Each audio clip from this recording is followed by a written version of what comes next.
हम EMRS special class चला रहे हैं जिसमें अभी हम पेडागोजी के 40 क्वेश्चन कर रहे हैं। अब 40 क्यों? क्योंकि देखिए आपके एग्जाम में 20 नंबर के आने हैं, ठीक है। पेडागोजी या टीचिंग एप्टीट्यूड जिसे हम कहते हैं, कितने नंबर की आनी है? 20 नंबर की। तो हम 2 सेट कर रहे हैं, आप ये मान के चल सकते हो। ओके, तो इसे आपको मॉक टेस्ट की तरह लेना है, क्योंकि मैं ये आशा करता हूं कि आपने जो थ्योरी वाली क्लास है ना वो कंप्लीट देख रखी है। यदि थ्योरी देख रखी है तो आपसे कंप्लीट बनेगा। इसमें कुछ क्वेश्चन NEP के मिलेंगे आपको, ठीक है, जिस तरीके का, तो हर प्रकार के क्वेश्चन आपको इसमें मिल जाएंगे। तो आपको उसी प्रकार से लेना है। और यदि आपने थ्योरी नहीं देखी है तो भी कोई बात नहीं है, आप यहाँ से भी बहुत सारी चीजें सीखोगे। लेकिन यदि थ्योरी पढ़ी होगी कहीं से तो आपको थोड़ा सा एडवांटेज मिलेगा। ओके, अब वैसे ही हम जो है मैथ्स आप कहते हो या फिर आप मैथ्स और रीजनिंग जो है, एनालिटिकल एबिलिटी आपकी और न्यूमेरिकल एबिलिटी, ठीक है, जिसे हम मैथ्स रीजनिंग के नाम से जानते हैं। तो रीजनिंग का वेटेज आपका 15 है और मैथ्स का वेटेज आपका 10 नंबर का है। तो इस प्रकार से ही हम मॉक टेस्ट कर रहे हैं उसके, तो वो भी आपके लिए बेनिफिशियल होगा। तो आपको सारी चीजें देखनी है ताकि आपका ज्यादा से ज्यादा प्रॉफिट हो सके, ठीक है, और आपके चांसेस बढ़ सके। अब हम देखते हैं जो लेवल आपका क्वेश्चन का रहने वाला है सॉरी, उसी प्रकार से आपके क्वेश्चंस को रखा गया है। ओके, कुछ इजी क्वेश्चंस रहेंगे आपके, कुछ मॉडरेट रहेंगे और कुछ डिफिकल्ट रहेंगे। आप देखिए, मैं पहले भी बताता हूँ आपकी अप्रोच क्या होनी चाहिए एग्जाम में। आज हम ये देखेंगे कि यदि आपके 3 ऑप्शन राइट है, 3 ऑप्शन रॉन्ग है तो क्यों रॉन्ग है, और 1 राइट है तो क्यों राइट है। ओके, इस लेवल की अंडरस्टैंडिंग जब आपको आएगी तो एग्जाम में भी आप अच्छा प्रदर्शन करोगे। ओके, और इसी तरीके से पढ़ना है कि यदि ये आंसर है तो क्यों है, और ये 3 नहीं है तो क्यों नहीं है। और कभी कभी ऐसी भी कंडीशन बनेगी कि आप 1 एलिमिनेट कर लेते हो, 2 एलिमिनेट कर लेते हो, तो एग्जाम में कैसी अप्रोच होनी चाहिए? क्या हम एलिमिनेशन से चलें या फिर हम डायरेक्ट टिक लगाते चलें, ठीक है। तो दोनों चीजों को हम देखेंगे, एग्जाम में कैसी अप्रोच होनी चाहिए आपकी। अब आपका क्वेश्चन है, डिजिटल शिक्षा को बढ़ावा देने के लिए NEP द्वारा निम्नलिखित में से कौन सी पहल की सिफारिश नहीं की गई? ठीक है, नहीं बोला है तो ऑनलाइन शिक्षा के लिए प्रारंभिक अध्ययन, डिजिटल संरचना, शिक्षकों के लिए परीक्षण और प्रोत्साहन, अवधारणा को सीखने का एकल नमूना। ओके, तो हमें क्या बोला है कि डिजिटल शिक्षा की बात हो रही है, ठीक है। तो डिजिटल आपको ध्यान में रखना है, इसे ध्यान में रख के आपको आंसर देना है, ठीक है। तो आपकी अप्रोच क्या होनी चाहिए? डिजिटल शिक्षा है, यदि मान के चलिए आपको कुछ भी नहीं आता इसके बारे में, आपने नहीं पढ़ा है, तो डिजिटल शिक्षा आप देख सकते हो, तो डिजिटल संरचना तो रहेगी ही उसकी। ऑनलाइन शिक्षा के लिए ऑनलाइन आ गया, मतलब डिजिटल शिक्षा का मतलब ही तो ऑनलाइन है, तो ये भी आपका राइट हो गया। ऑनलाइन शिक्षा के लिए प्रारंभिक अध्ययन, शिक्षकों के लिए परीक्षण और प्रोत्साहन। तो डिजिटल शिक्षा में शिक्षकों की अप्रोच क्या होनी चाहिए, इसके लिए ट्रेनिंग दी जाती है। तो जो मैंने आपको बताया था NEP जब पढ़ा रहा था, तो ये भी राइट है। तो अवधारणाओं को सीखने का एक नमूना, ठीक है, तो ये आपका रॉन्ग हो। ओके, तो राइट कौन सा हुआ? सिफारिश नहीं की गई है, तो अवधारणा को सीखने का एकल नमूना ये भी है, पर ये डिजिटल शिक्षा के अंतर्गत नहीं। ओके, तो ये भी कब है? तो मैंने ये NEP में बता दिया है आपको, आप वहां से जाके देख सकते हो। अब नेक्स्ट देखते हैं, पठन पाठन विधि के निम्नलिखित चरणों में से किस चरण पर अध्यापक को सबसे अधिक समय देना चाहिए? ओके, मान के चलिए आप शिक्षक हो, आपको किस तरीके से सोचना है कि आप जब पठन पाठन विधि को कर रहे होगे तो आपको कौन सा चरण जो है सबसे अधिक समय देना है आपको उस चरण में? तैयारी में, प्रस्तुतिकरण में, तुलना में या सामान्यीकरण में, ठीक है। तो आपको ज्यादा समय देना है, आप तैयारी में ज्यादा समय लगाओगे या आप प्रस्तुतिकरण में ज्यादा समय लगाओगे या तुलना करने में या सामान्यीकरण जनरलाइजेशन करने में? तो आप ना प्रस्तुतिकरण करने में ज्यादा समय लगाओगे। आप तैयारी में तो आपने, देखिए तैयारी की बात करें, कुछ को लगेगा प्रिपरेशन, देखिए 2 तो आपने आराम से एलिमिनेट कर लिए होगे एलिमिनेशन से, ठीक है। अब बात करते हैं हम ये 2 की, ये 2 में आपकी अटकी हुई होगी, ठीक है, कि आपका ये सही होगा या ये सही होगा। तो मैं आपको बताऊं, देखिए तैयारी, आपको पहले से कुछ ना कुछ नॉलेज तो होगा उसके बारे में, या बहुत नॉलेज होगा, आपने एग्जाम क्वालिफाई करके गए हो वहां पे, ठीक है, तो आपके अंदर हर चीज होगी। लेकिन तैयारी में आपको एक बार ब्रीफली तरीके से संक्षिप्त में देखना पड़ेगा सारी चीजें। तो आपकी तैयारी में ज्यादा समय लगेगा या प्रस्तुतिकरण में? आप पढ़ोगे इतना और पढ़ाओगे इतना। ओके, तो ये होता है, इसलिए प्रस्तुतिकरण में आपका ज्यादा समय लगेगा। ओके, नेक्स्ट देखते हैं। कक्षा शिक्षण की विश्लेषणात्मक विधि या एनालिटिक मेथड के अधीन छात्र अज्ञात से ज्ञात की ओर बढ़ता है, ज्ञात से अज्ञात की ओर बढ़ता है, दो ज्ञात तथ्यों का विश्लेषण करता है या दो ज्ञात तथ्यों की तुलना करता है। तो बताना है हमें। तो देखिए, विश्लेषणात्मक विधि जो है ना, एनालिटिकल मेथड, इसे याद रखना है आपको कि अज्ञात से ज्ञात की ओर बढ़ता है। ठीक है, तो जैसे आपकी मैथ्स की दो विधियां हो गई ना, आगमन और निगमन, उसी प्रकार से आप देख सकते हो, वहां पढ़ा होगा आपने डिटेल में, तो आप देख सकते हो। बाकी विधियां मैंने बताया था कि एक बार हम सारी की सारी विधियां देखेंगे। ओके, अब देखते हैं हम नेक्स्ट। कक्षा शिक्षण की संश्लेषणात्मक विधि, सिंथेटिक मेथड। ठीक है, सिंथेटिक और एनालिटिक में आपको जो है कंफ्यूज नहीं होना है। कक्षा शिक्षण की संश्लेषणात्मक विधि, तो चौथे का आंसर क्या है? देखिए, यहाँ पे क्या था आपका, अज्ञात से ज्ञात की ओर। तो जैसे निगमन विधि आपकी और आगमन विधि, ये जैसे दोनों एक दूसरे के विपरीत है ना, वैसे ही जो है विश्लेषणात्मक और संश्लेषणात्मक, ये दोनों एक दूसरे के विपरीत है। आपको ये याद रखना है। तो सिर्फ एक याद रखो, एक क्या याद रखो, ये याद रखो कि विश्लेषणात्मक जो विधि होती है उसमें हम अज्ञात से ज्ञात की ओर आते हैं। बस एक याद रखना है। आप दोनों याद रखोगे तो दोनों भूल जाओगे, और एक याद रखोगे तो आपको पता होगा कि विश्लेषण से जस्ट उल्टी क्या है, संश्लेषणात्मक है। तो अज्ञात से ज्ञात की ओर इसमें जाते हैं, तो ज्ञात से अज्ञात की ओर इसमें जाएंगे। तो आपका राइट आंसर क्या होगा? B option. तो इस प्रकार से आपको देखना है और आपको पढ़ना है। ओके, नेक्स्ट देखते हैं। शिक्षा के क्षेत्र में रूसो के योगदान महत्वपूर्ण है, निम्नलिखित में से कौन सा योगदान उसका नहीं है? ओके, तो रूसो जो है आप जानती होगी, शिक्षा के क्षेत्र में उनका बहुत बड़ा योगदान है और महत्वपूर्ण योगदान है। तो उन्होंने कौन सा योगदान उनका नहीं है, इस जो चार ऑप्शन दिए हैं हमें नहीं है बताना। ओके, तो सॉरी, तो यहाँ पे हमें क्या बताना नहीं है, तो मैं बताऊं आपको, बाल केंद्रित शिक्षा ये भी है उनका, शिक्षा में अध्यापक की केंद्रीय भूमिका ये नहीं है, शिक्षा में खेलकूद का महत्व ये भी है, पाठ्यचर्या सुधार ये भी है। ओके, तो नहीं है कौन सा? ये वाला, शिक्षा में अध्यापक की केंद्रीय भूमिका। तो ये वाले फैक्ट वाले क्वेश्चन हो गए। ठीक है, मतलब सूर्य पूर्व दिशा से उगता है तो हम पूर्व भी लगाएंगे ना वहां पे, वहां तो मैं तीनों एलिमिनेट करके नहीं बता सकता आपको। ठीक है, तो जो फैक्ट है वो है, जहां पे लॉजिक लग रहा होता है वहां पे मैं आपको लॉजिकल वे में समझा देता। ओके, तो इसका याद रखना है आपको कि शिक्षा में अध्यापक की केंद्रीय भूमिका नहीं है रूसो का। ओके, शिक्षा के क्षेत्र में फ्रोवेल का सबसे महत्वपूर्ण योगदान था, तो छठवें का बताना या है बोल सकते हैं। तो छठवें का आपका क्या है? किंडरगार्टन। ठीक है, तो फ्रोवेल का सबसे महत्वपूर्ण योगदान क्या है? किंडरगार्टन विधि। ओके, शिक्षा की प्रोजेक्ट विधि, विकलांगों की शिक्षा, पब्लिक स्कूल। तो फ्रोवेल का बताना है हमें, तो इसका राइट आंसर क्या होगा? किंडरगार्टन विधि। अब ये विधि क्या होती है, जिसको भी पता होगा वो कमेंट सेक्शन में बताएगा। ओके, और नहीं पता होगा तो मैं आपका कमेंट वही जवाब दे दूंगा, आप बता दीजिएगा कि आपको नहीं पता, या फिर हम नेक्स्ट, आपको समझना होगा अच्छे से तो हम नेक्स्ट वीडियो में इसको देख लेंगे। ओके, नेक्स्ट देखते हैं।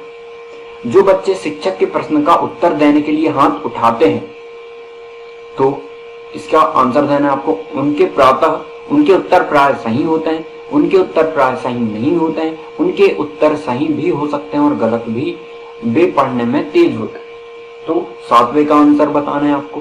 तो आप क्या एज्यूम करोगे, आप क्या अवधारणा अपनी बनाओगे, कहना चाहिए। ठीक है, पहले से कि जो बच्चे हाथ खड़े कर रहे हैं, है ना, प्रश्न का उत्तर देने के लिए हाथ खड़े कर रहे हैं, मतलब उनको आता होगा, लेकिन उनका आंसर सही है या गलत हमें नहीं पता। तो उनको इस प्रकार से प्रेरित हमें करना चाहिए कि वो हर प्रश्न का जवाब दें, भले गलत हो भले सही हो। गलत होगा तो वो चीज जिंदगी भर याद रहेगी, उन्हें बहुत समय तक याद रहेगी, और यदि वो सही बता देंगे तो वो उनका जो है मोटिवेशन बढ़ेगा। ओके, तो ये बात आपको समझ में आई होगी। तो देखिए, उनके प्रातः प्राय सही होते हैं, बिल्कुल हो सकते हैं, उनके उत्तर प्राय सही नहीं होते हैं, ये भी कंडीशन बन सकती है। उनके उत्तर प्राय सभी सही भी हो सकते हो, गलत भी। तो राइट आंसर आपका ये हो, इफेक्टिव आंसर। वे पढ़ने में तेज होते हैं तो हम कुछ भी नहीं कह सकते, ठीक है। मान के चलिए कोई बच्चा आपको लगता है कि पढ़ने में तेज नहीं है, या आपने मूल्यांकन किया होगा, तो ये कंडीशन है, ओके। अब नेक्स्ट देखते हैं। तो उनके उत्तर सही भी हो सकते हैं और गलत भी हो सकते हैं। तो हम देखते हैं नेक्स्ट। बच्चे अपने विचारों को सुनियोजित ढंग से प्रस्तुत कर सकें, इस उद्देश्य की पूर्ति के लिए कक्षा शिक्षण के दौरान कौन सा काम करना लाभदायक होगा? बच्चे अपने विचारों को सुनियोजित ढंग से प्रस्तुत कर सकें, इस उद्देश्य की पूर्ति के लिए। तो आपको ना पॉज करके, यदि आप, मैं लग रहा होगा कि मैं फास्ट बोल रहा हूँ, तो आप थोड़ा सा इसको पॉज करके देख सकते हो या स्पीड घटा के भी देख सकते हो, ओके। बच्चे अपने विचारों को सुनियोजित ढंग से प्रस्तुत कर सकें, इस उद्देश्य की पूर्ति के लिए कक्षा शिक्षण के दौरान कौन सा काम करना लाभदायक होगा? पैराग्राफ लेखन, निबंध लेखन, ए और बी दोनों, या इन उपरोक्त में से कोई नहीं। तो उनके विचारों को सुनियोजित ढंग से प्रस्तुत कर सके ना, इसके लिए दोनों तरीके उनको आना चाहिए, पैराग्राफ लेखन और निबंध लेखन। तो ए और बी दोनों। अब देखिए, बच्चे अपने विचारों को सुनियोजित ढंग से, अब मान के चलिए आप क्वेश्चन दे रहे हो उनको, ठीक है, क्वेश्चन दिया आपने, अब आपने पूरे के पूरे ऑब्जेक्टिव टाइप क्वेश्चन रखे। ऑब्जेक्टिव टाइप का मतलब जैसे ये है ना एमसीक्यूज टाइप में, ये एक क्वेश्चन हो गया, उनके 4 ऑप्शन हो गए। तो यहाँ पे ना आप उनके विचार को नहीं जान रहे, यहाँ पे आप उनके विचारों को नहीं जान के क्या जान रहे हो कि उनको कितना पता है, उनको कितना याद है, आप ये जान रहे हो। लेकिन यदि उनको, आपको विचारों को जानना है ना उनके, यदि आपको उनके विचारों को जानना है, तो इसके लिए क्या करना होगा पता है? इसके लिए हमें लघुत्तरीय प्रश्न, निबंधात्मक प्रश्न, इस टाइप के प्रश्न उनके विचारों को जानने के लिए करना होगा, ओके। तो इसके लिए भी, इस उद्देश्य की पूर्ति के लिए कक्षा शिक्षण के दौरान कौन से काम करना लाभदायक होगा? तो ए और बी दोनों। आपका राइट आंसर कौन सा होगा? C option, okay. नेक्स्ट देखते हैं। आप कक्षा में छात्रों से एक प्रश्न पूछते हैं, एक छात्र उसका उत्तर देता है, वह उत्तर सही नहीं है, ऐसी स्थिति में आप क्या करो? ओके, तो आप खुद एक बार सोचें, पॉज करके, ऑप्शन ना देखें, आप खुद सोचें कि क्या करोगे आप, ओके। तो छात्रों को सही उत्तर बता देंगे, अन्य छात्रों को भी उस प्रश्न का उत्तर देने का अवसर देंगे, केवल उन्हीं छात्रों से उसका उत्तर पूछेंगे जो उत्तर देने के लिए हाथ उठाएं, या कोई छात्रों से उत्तर प्राप्त करने के बाद ही उन्हें प्रश्न का सही उत्तर बताएंगे। तो आप होते ऐसी जगह में तो आप क्या करते? तो छात्रों को सही उत्तर बता देंगे, ओके। यदि आप प्रश्न पूछते हो और उसका उत्तर वो नहीं देता है तो आप क्या करोगे? सही उत्तर बता दोगे तुरंत, या फिर अन्य बच्चों को भी उस प्रश्न का उत्तर देने का अवसर दोगे, या केवल उन्हीं छात्रों से उसका उत्तर पूछोगे जो उत्तर देने के लिए हाथ उठाए? अब देखिए, आपको सारे के सारे एलिमिनेट नहीं कर पा रहे होगे, आप सारे आपको सही लग रहे होंगे, चारों के चारों, लेकिन आपको ये देखना है कि ज्यादा इफेक्टिव आंसर कौन सा बन रहा है, कि यही आंसर है। तो कई छात्रों से उत्तर प्राप्त करने के बाद ही उन्हें प्रश्न का सही उत्तर बताएंगे। तो इसमें आपके सारे क्वेश्चन निहित हो गए। जैसे कई छात्रों हो गए, मतलब अन्य छात्रों से भी प्रश्न का उत्तर देने का अवसर देंगे, तो ये भी इसमें शामिल हो गया। आप देख रहे हो, केवल उन्हीं छात्रों से उसका उत्तर पूछेंगे जो हाथ उत्तर देने के लिए हाथ उठाएं, तो ये बिल्कुल गलत है। आप सारे स्टूडेंट से पूछ सकते हो जो हाथ उठा रहा है, नहीं उठा रहा। तो आपका राइट आंसर क्या होगा? डी, कई छात्रों से उत्तर प्राप्त करने के बाद ही उन्हें प्रश्न का सही उत्तर बताएंगे, ओके। नेक्स्ट देखते हैं। हमारे देश के संविधान में किसके लिए निःशुल्क और अनिवार्य शिक्षा की व्यवस्था है?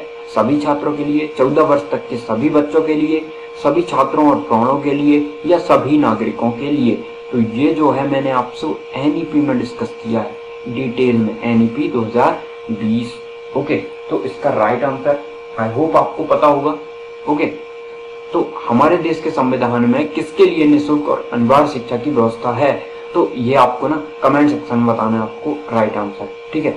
वर्धा शिक्षा सम्मेलन ने किस बारे में अपनी सिफारिश की थी? तो इसके लिए आपको वर्धा शिक्षा सम्मेलन पता होना चाहिए, ठीक है। यदि आपको डिटेल में समझना होगा तो आप कमेंट सेक्शन में बता सकते हो इस चीज को, ओके।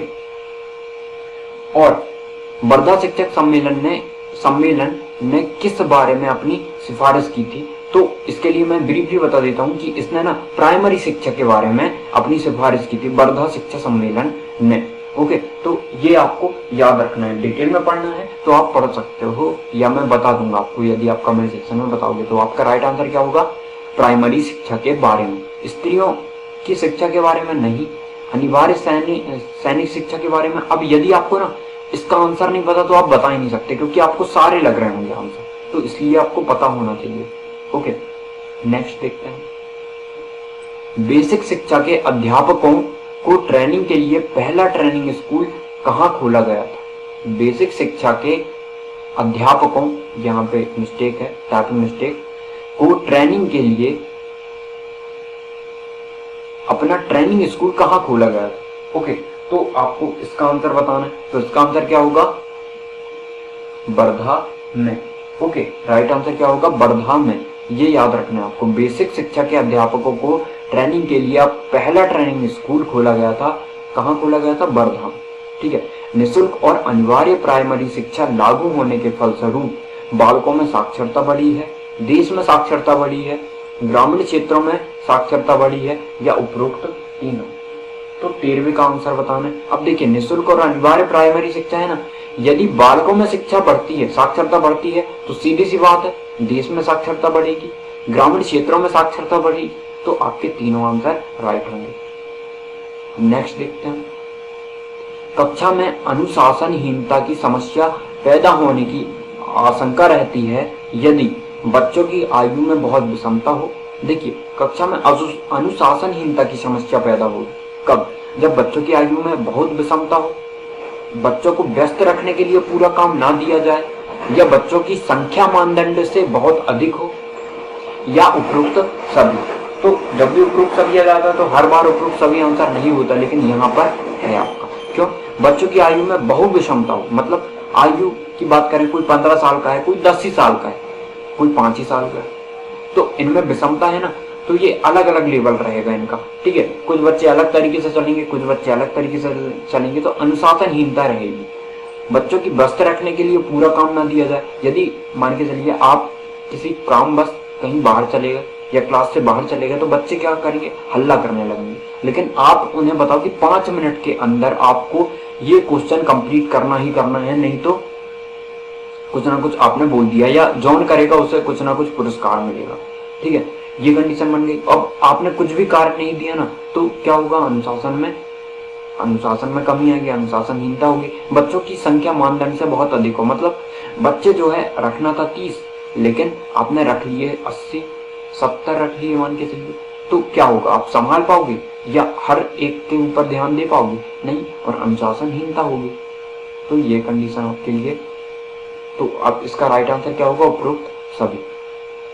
नेक्स्ट देखते हैं।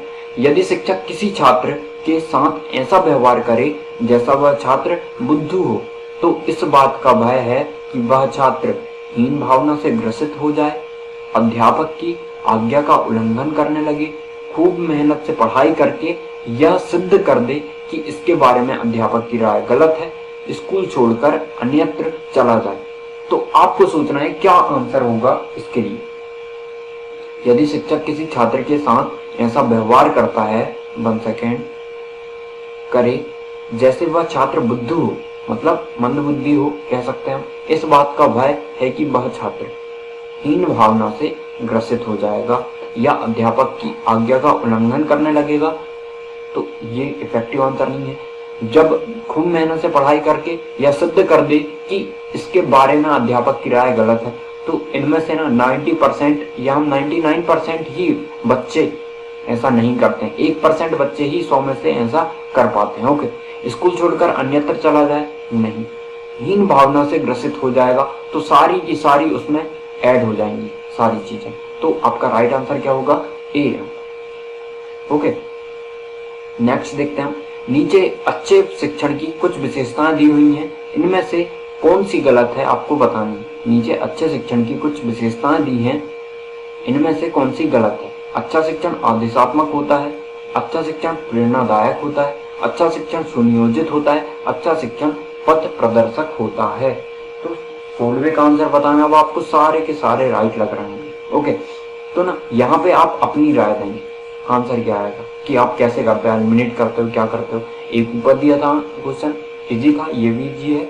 2 क्वेश्चन के आंसर आपको देने हैं। ओके, आप तुरंत कमेंट सेक्शन में भी दे सकते हो। सीखने का मुख्य तत्व, मेन फैक्टर ऑफ लर्निंग है सीखने की इच्छा का होना, विल टू लर्न, प्रेरणा, मोटिवेशन, अनुकूल परिवेश, फेवरेबल एनवायरनमेंट या उपरोक्त सभी सीखने का मुख्य तत्व आपको बताना है। तो देखिए, जब तक उसकी सीखने की इच्छा नहीं होगी ना, तब तक वो सीख ही नहीं सकता।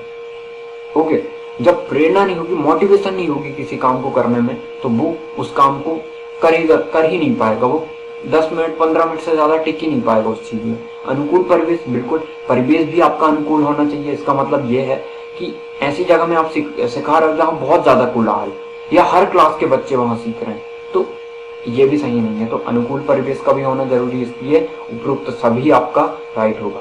अभिप्रेरणा, जिसे हम मोटिवेशन कहते हैं, उस क्या है वो? उस अनुकूल परिस्थिति को कहते हैं जिससे बच्चे सीखते हैं, बालकों को नई बातें सीखने को उकसाती है। अभिप्रेरणा और सीखने की इच्छा दोनों एक ही बात है या परीक्षण का परिणाम है। तो 18वें का जो इफेक्टिव आंसर है वो बी है। मोटिवेशन आपको किसी भी काम के लिए उकसाता है। जैसे ही आपको मोटिवेशन आया कि मुझे EMRS एग्जाम निकालना ही निकालना है, तो आप ऑटोमेटिक पढ़ने लगोगे।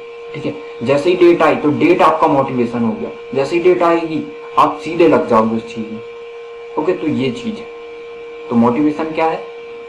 नई बातें सीखने को उकसाती है या कोई लक्ष्य उसको आपको पूरा करने के लिए उकसाती है मोटिवेशन। अच्छे शिक्षक को किसका ज्ञान होना चाहिए? बाल मनोविज्ञान का, शिक्षा मनोविज्ञान का, व्यवहारिक मनोविज्ञान का या उपरोक्त सभी?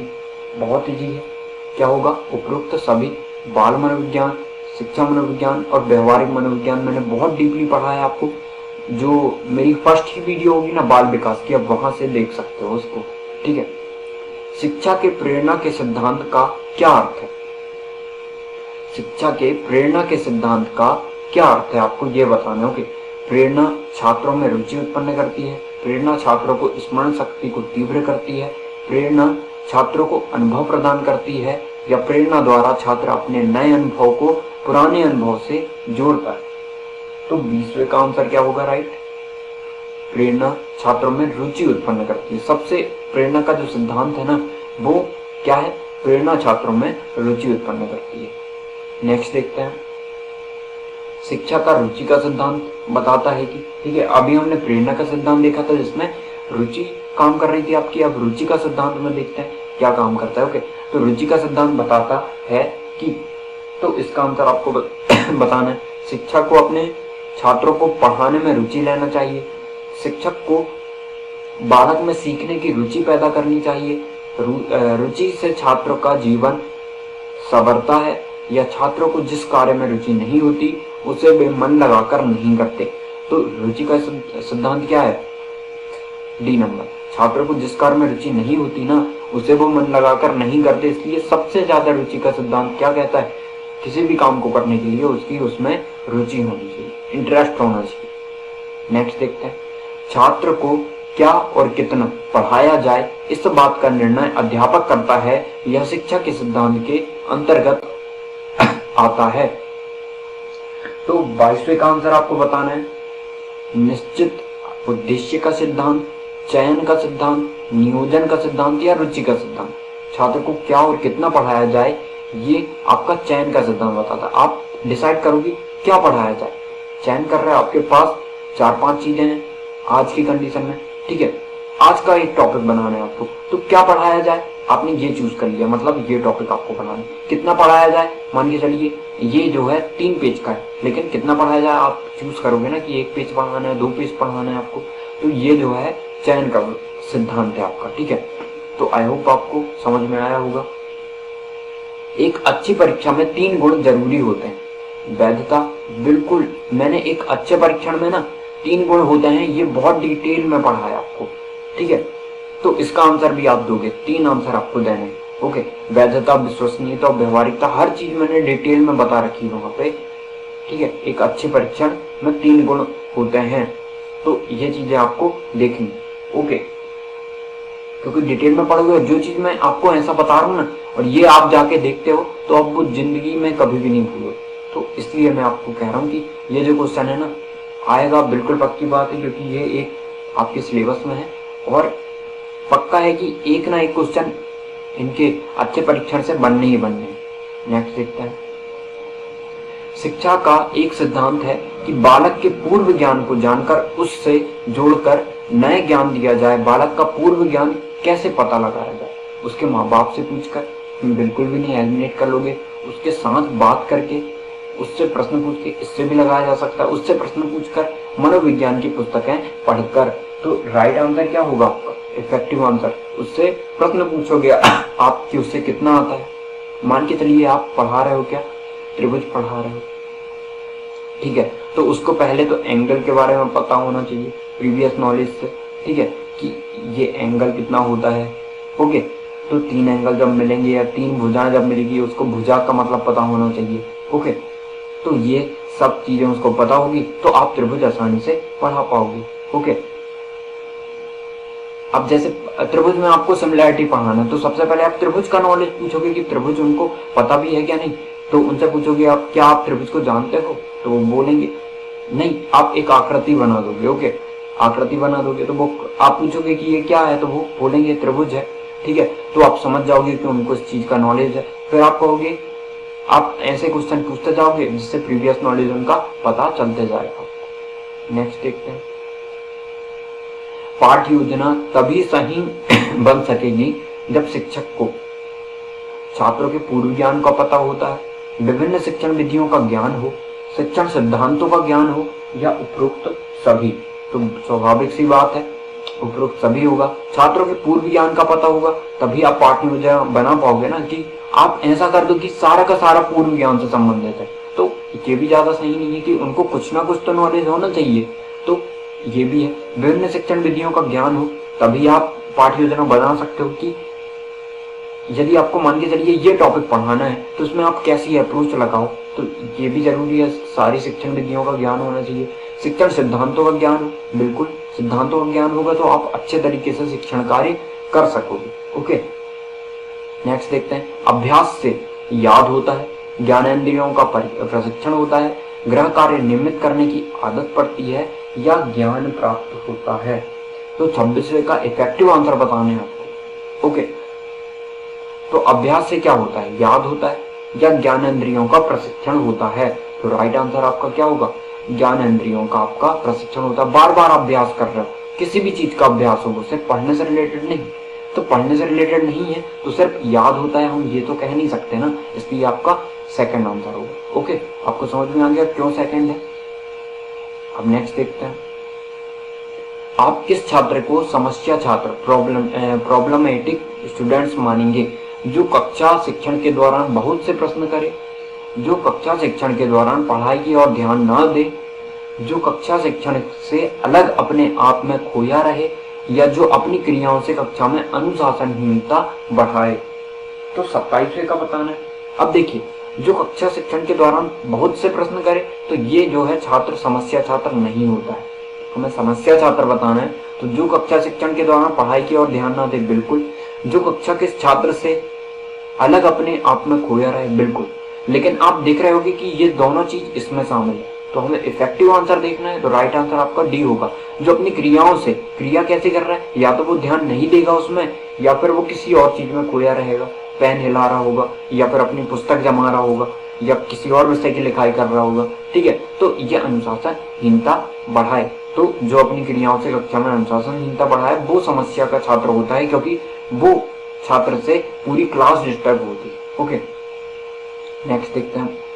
खेल के माध्यम से शिक्षा मनोवैज्ञानिक है, अमनोवैज्ञानिक है, रचनात्मक प्रवृत्ति को दबाती है, समूह प्रवृत्ति या को दबाती है। तो आपको बताना है इसमें 28वें का आंसर आपका क्या होगा।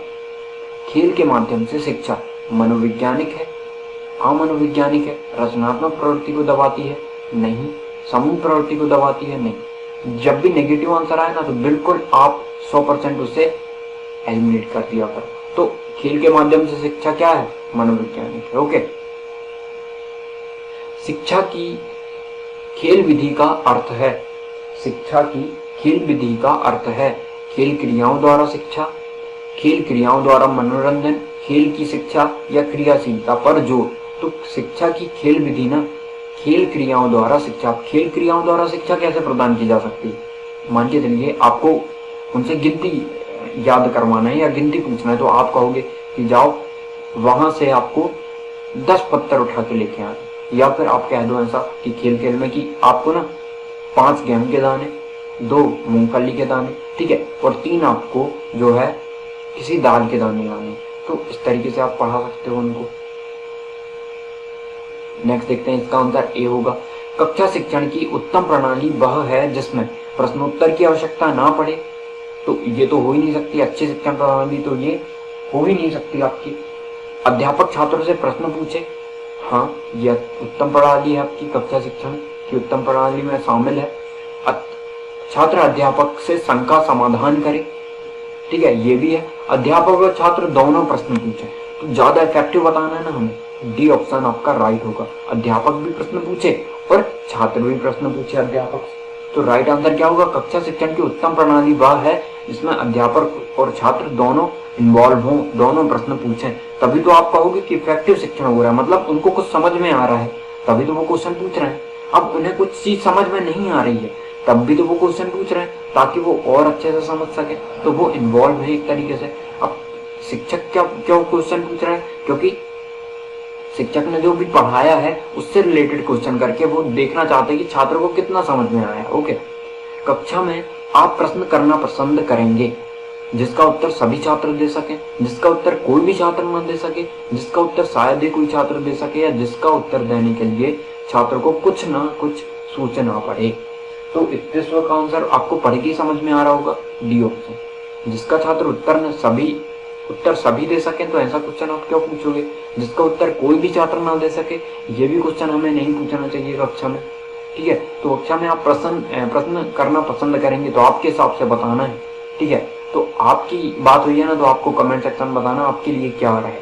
ओके, आंसर तो मैंने आपको बता दिया। नेक्स्ट देखते हैं हम, जिज्ञासा जन्मजात होती है, पैदा की जाती है, ज्ञान से बढ़ती है, या अध्यापक में अवश्य होनी चाहिए?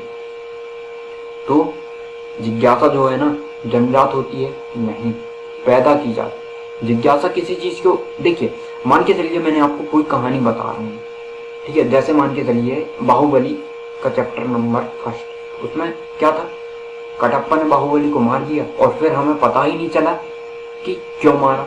तो ये बहुत बड़ा क्वेश्चन बन गया, और इससे रिलेटेड होके ना हमारी जिज्ञासा हमारी बढ़ी। तो हमने क्या किया, सेकंड वाले चैप्टर को भी जरूर से जरूर देखा, और फर्स्ट वाले से ज्यादा देखा गया सेकंड वाला। ओके, तो ये चीज है, इसलिए आपका राइट आंसर क्या होगा, पैदा की जाती है। और वो कैसे होती है वो मैंने आपको बता दिया। तो आप इसको पढ़ाई से रिलेट करके भी देख सकते हो। छात्रों के आवेगों इम्पल्सेस का दमन करने से संभवतः वे अनुशासन मानने लगते हैं।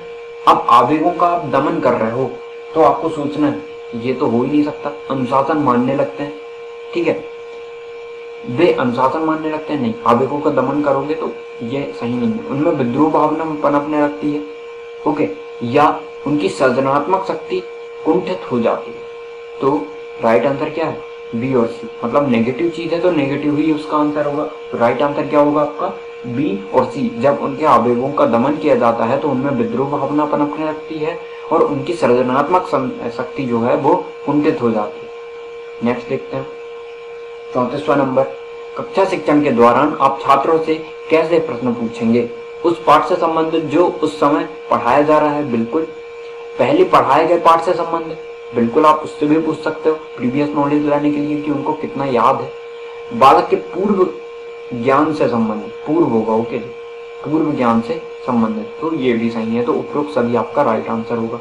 नेक्स्ट देखते हैं, शिक्षकों को कक्षा शिक्षण के दौरान इस बात का पूरा ध्यान रखना चाहिए कि छात्र प्रसन्नता पूर्वक पढ़े, कोई छात्र इधर उधर ना ध्यान दे, पाठ के उद्देश्य पूर्ण हो, या पाठ पढ़ने का कार्य पीरियड के समय में पूरा हो जाए। तो 35 का बताना है आपको, शिक्षक के कक्षा शिक्षण के दौरान इस बात का पूरा ध्यान रखना चाहिए कि देखिए मैंने आपको पहले ही बताया था, जब भी आपको योजना बनाते, पाठ योजना बनाते हो या आप करिकुलम बना रहे हो, तो आपका कुछ ना कुछ उद्देश्य होना चाहिए कि जब हम योजना या जब हम जो भी योजना बनाए उसको पढ़ा दें या यूनिट एंड कर दें, तो क्या क्या उनके अंदर इम्प्रूवमेंट आए, हम क्या उनके अंदर डालना चाह रहे हैं, तो एक उद्देश्य होना चाहिए। तो पाठ के उद्देश्य पूर्ण हो, ये आपका राइट आंसर होगा, क्योंकि ये चीज मैंने आपको बहुत बार बता चुकी है। नेक्स्ट देखते हैं, मॉन्टेसरी शिक्षण विधि का सैद्धांतिक आधार है। 36 का बताना है आपको, तो ये भी फैक्ट वाला है। तो इसके लिए बालक को मनमाने खेल की पूर्ण स्वाधीनता नहीं, मॉन्टेसरी शिक्षण जो विधि है वो इसमें शामिल नहीं है। बालक को अध्यापक से प्रेरणा प्राप्त करना, ठीक है, ये, और बालक को अपनी रुचियों को अभिव्यक्ति की स्वाधीनता, तो आपका राइट आंसर ये है। मॉन्टेसरी शिक्षण विधि का सैद्धांतिक आधार क्या है? बालक को अपनी रुचियों की अभिव्यक्ति की स्वाधीनता। ओके, तो राइट आंसर आपका क्या होगा? 36 का सी नंबर। अब नेक्स्ट देखते हैं, शिक्षा मनोविज्ञान का जनक किसे कहा जाता है? ओके, बहुत इंपॉर्टेंट क्वेश्चन है। शिक्षा मनोविज्ञान का जनक किसे कहा जाता है? हार्वर्ड। हार्वर्ड आपका राइट आंसर होगा। ये भी फैक्ट वाला क्वेश्चन हो गया आपका, जो है वही होगा। बहरों के लिए, ठीक है, या जो आप कहते हैं सुन नहीं सकते के लिए शिक्षा व्यवस्था के क्षेत्र में किसका नाम उल्लेखनीय है? तो बताने 38 नंबर। तो इसका आंसर क्या है आपका? Helen Keller. ठीक है, तो ये याद रखना है आपको। हेलन केलर जो है वो आपका राइट आंसर है।